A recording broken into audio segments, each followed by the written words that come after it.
ఇంటర్‌తో ఆపేసిన వాళ్ళని పక్కన పెడితే, ఇప్పుడు ఇంటర్ తర్వాత కూడా కంటిన్యూ చేయాలనుకునే వాళ్ళు ఉంటారు కదా! అలాంటి వాళ్ళకి ఎలాంటి కోర్స్ బావుంటుంది? అలా తొందరగా ఎలా సెటిల్ అవ్వచ్చు డిగ్రీ తరువాత?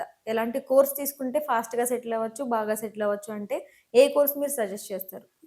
సో హ్మ్. జనరల్‌గా డిగ్రీకొచ్చే వాళ్ళెవరంటే బీటెక్ లేదా ఈ ప్రొఫెషనల్ కోర్సెస్ అంత బర్డెన్ కదా మనం వెళ్ళలేనన్నవాళ్ళు డిగ్రీ. సో డిగ్రీకొస్తారు. నార్మల్ స్టూడెంట్ గురించి తక్కువ మాట్లాడుకుందాం. డ్యూరేషన్‌తో అయిపోగొట్టుకోవచ్చు అనుకుంటున్నారా? మన నార్మల్ స్టూడెంట్స్ ఒక మధ్య తరగతి లేదా యావరేజ్ స్టూడెంట్ గురించి మనం మాట్లాడుకుంటే, డిగ్రీ కోర్సెస్ వచ్చేకి కామర్స్ స్ట్రీమ్ నుంచి మనం అనుకుంటే, కామర్స్ అంటే ఎంఈసీ బ్యాక్గ్రౌండ్ ఉన్నోళ్ళు కామర్స్‌లో వచ్చేకి B Com taxation, B Com general, B Com computers, అలాగే బీబీఏ చేసుకోవడం, ఇవన్నీ కూడా డిగ్రీకి సంబంధించిన కామర్స్ కోర్సులు ఇవన్నీ. వాటిలో ఎలా చూజ్ చేసుకోవాలనేది మళ్ళీ ఆ పిల్లవాడి అసెస్మెంట్ని బట్టి వెళ్ళాలి.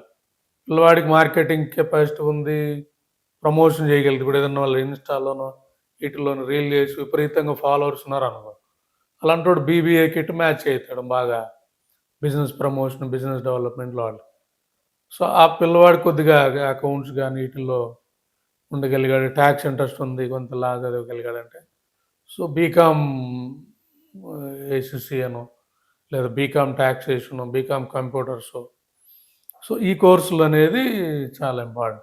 బట్ ఈ చూజ్ చేసుకున్న కోర్సులో కూడా మళ్ళీ అది అంతర్జాతీయ ప్రమాణాలు ఉందా లేదని చూసుకోవాలి. మళ్ళీ అంతర్జాతీయంగా మనం, ఎందుకంటే ఈ జాబ్ ఎక్కడికైనా వెళ్ళాలంటే ఈ స్టూడెంట్ ఇక్కడ చదివిన జర్మనీ స్టూడెంట్స్ తోటో, ఫ్రాన్స్ స్టూడెంట్స్ తోటో, కెనడా వాడితోటో, యుఎస్ వాడితోటో లేదా బంగ్లాదేశ్ వాడితోటో అందరితో మనం కంపీట్ అవ్వాలి.